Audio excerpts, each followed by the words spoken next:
नमस्कार, आप देख रहे हैं इन खबर का डिजिटल चैनल और मैं हूं रीमा पराशर। भूल गया सब कुछ, याद नहीं अब कुछ। आप सोच रहे होंगे कि मैं आपको आज गाना क्यों सुना रही हूं, लेकिन आज सुबह से जब से हमने सीबीआई पूछताछ देखी पी चिदम्बरम की, तो इसी गाने के ये शब्द बार बार जहन में आते रहे। वैसे तो ये बात जग जाहिर ही है कि जब जब पुलिस, सीबीआई, ईडी किसी को भी कटघरे में खड़ा करती हैं और उनसे बंद कमरे में पूछताछ करती हैं, तो लोगों की याददाश्त ऐसा लगता है कि कमज़ोर सी हो जाती है। उन्हें भगवान के सिवा और कुछ भी याद नहीं आता। और कुछ ऐसा ही लगातार आज सुबह से पी चिदम्बरम के साथ हुआ। जैसे जैसे सीबीआई उनसे पूछताछ में सवाल करती रही, तो जवाब एक ही रहा। कब मुलाकात हुई, कैसे मुलाकात हुई, कुछ याद नहीं। क्या बात हुई, बात आगे कैसे बढ़ी, वो भी याद नहीं। तो पी चिदम्बरम को आज कुछ याद ही नहीं था।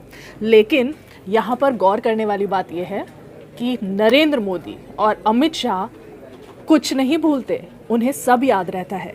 और उन्हें ये भी याद है कि कहाँ कहाँ पर किस नेता के, और ख़ासकर विपक्षी नेता के तार जुड़े हुए हैं। और वो तार अगर करप्शन, भ्रष्टाचार से जुड़े हुए हों, तो वो बात तो नरेंद्र मोदी कभी नहीं भूलेंगे, ऐसा लगता है। और इसीलिए अब लग रहा है कि पी चिदम्बरम के बाद कांग्रेस के नेताओं की रेल बनने वाली है। और उन नेताओं की रेल बनने वाली है जो कि फिलहाल बेल पर चल रहे हैं।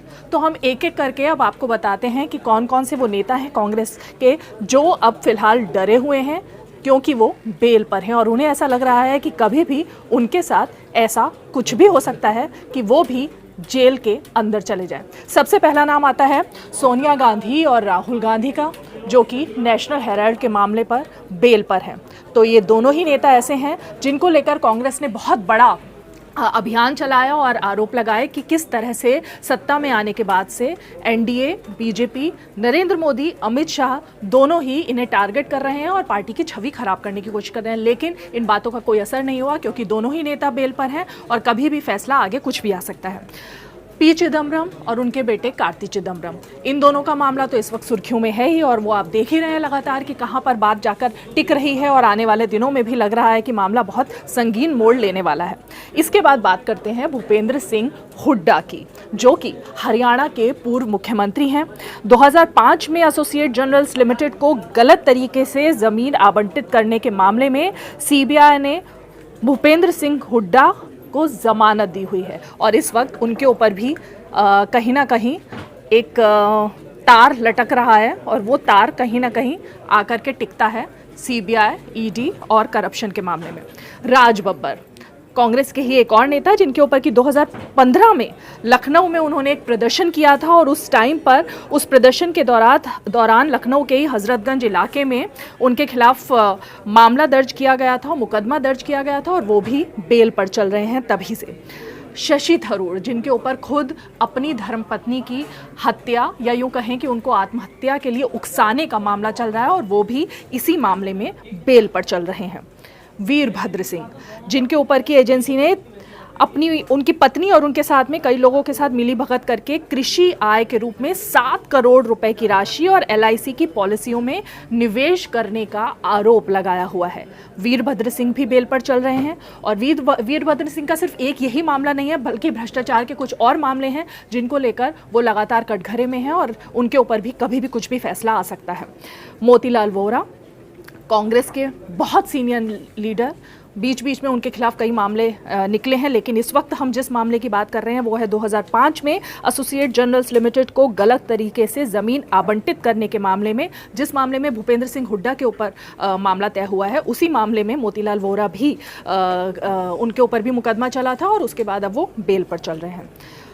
पूर्व मुख्यमंत्री मध्य प्रदेश के दिग्विजय सिंह पर आरोप है कि मध्य प्रदेश के इंदौर में एक सार्वजनिक सभा में उन्होंने बाबा रामदेव पर अपमानजनक टिप्पणी की थी, और उस टिप्पणी में बाबा रामदेव की तरफ से, उनके कुछ कार्यकर्ताओं की तरफ से, उनके कुछ फॉलोअर्स की तरफ से केस दर्ज किया गया था, और उस मामले में बेल पर चल रहे हैं दिग्विजय सिंह। ऑस्कर फर्नांडिस, ये भी कांग्रेस के दिग्गज नेता हैं, और इन पर भी नेशनल हेराल्ड केस में ही मामला दर्ज है, और ये भी उसी केस में जमानत पर है। सलमान खुर्शीद, इनके ऊपर एनजीओ घोटाले का आरोप है और उस घोटाले में 71 लाख रुपए पूरी तरह से ऐसे माने गए हैं कि एनजीओ के साथ मिलकर सलमान खुर्शीद ने आवंटन करने में और उसके बाद पैसा लेने में बहुत बड़ी भूमिका निभाई थी। तो उनकी पत्नी पर भी यही आरोप है और उन पर भी यह आरोप है। तो 71 लाख रुपए के गबन का ये जो आरोप है, जो मामला है, इसको लेकर वो बेल पर चल रहे हैं। तो ये एक लंबी फहरिस्त है जो सिर्फ और सिर्फ कांग्रेस के नेताओं की है जो कि बेल पर चल रहे हैं। लेकिन मामला सिर्फ कांग्रेस पर ही आकर खत्म नहीं होता, बल्कि विपक्ष के कुछ और नेताओं के भी पिटारे में जो मोदी और अमित शाह का है उसमें नाम दर्ज हैं और वो नाम तह दर तह उनकी बाहर निकलेगी और वो नाम भी खुलते चले जाएंगे। लेकिन यहाँ पर एक और दिलचस्प बात है, वो ये है कि बहुत सारे विपक्ष के ऐसे भी नेता रहे जो कि भ्रष्टाचार के बड़े बड़े मामलों में लिप्त रहे, लेकिन जब उन्होंने बीजेपी की गंगोत्री में डुबकी लगा ली, यानी बीजेपी की तरफ वो आ गए हैं, बीजेपी में शामिल हो गए हैं, तो ऐसा लग रहा है कि उनके सारे पाप धुल गए हैं। सबसे पहला नाम ऐसे नेताओं में आता है पूर्व टीएमसी नेता और इस वक्त बीजेपी के नेता मुकुल रॉय का, जिनके ऊपर नारदा घोटाले में भी आरोप है, शारदा घोटाले में भी आरोप है और इन दोनों ही मामलों में उनके ऊपर एक लंबा भ्रष्टाचार का मामला दर्ज हुआ था। लेकिन जैसे ही उन्होंने बीजेपी का दामन थामा, टीएमसी को छोड़ा, उसके बाद से ही ऐसा लग रहा है कि अब वो बीजेपी का इतना बड़ा चेहरा बन गए हैं कि ये तमाम पाप जो हैं उनके वो धुल से गए हैं। दूसरा नाम यहाँ पर आता है नारायण राणे का। नारायण राणे जो कि महाराष्ट्र के एक चेहरे हैं, उनके ऊपर भी भ्रष्टाचार के कई मामलों में सीबीआई और ईडी की तरफ से पूछताछ भी की गई है, जांच भी लंबी चलती रही है। लेकिन जैसे ही उन्होंने भी अपनी पार्टी छोड़कर बीजेपी का दामन थामा है तो उसके बाद से ही सब कुछ साफ हो गया है।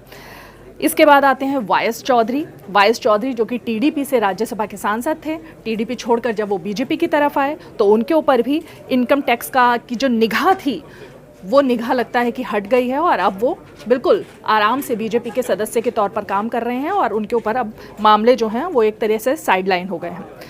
सोवन चटर्जी जो कि हाल ही में ममता बनर्जी सरकार से निकलकर बीजेपी के साथ आए हैं, क्योंकि पश्चिम बंगाल में बीजेपी ने एक काफ़ी लंबी चौड़ी फेहरिस्त बना रखी थी किस तरह से टीएमसी को धक्का पहुंचाया जाए और बीजेपी को मजबूत किया जाए, और उसका असर भी हालांकि चुनाव में दिखाई दिया था। तो ये तमाम ऐसे नेता हैं जो कि बीजेपी में शामिल हुए, और दो नाम हम कैसे भूल सकते हैं जो कि उत्तर पूर्व के चेहरे हैं, प्रेमा खांडू और हेमंत बिस्व शर्मा।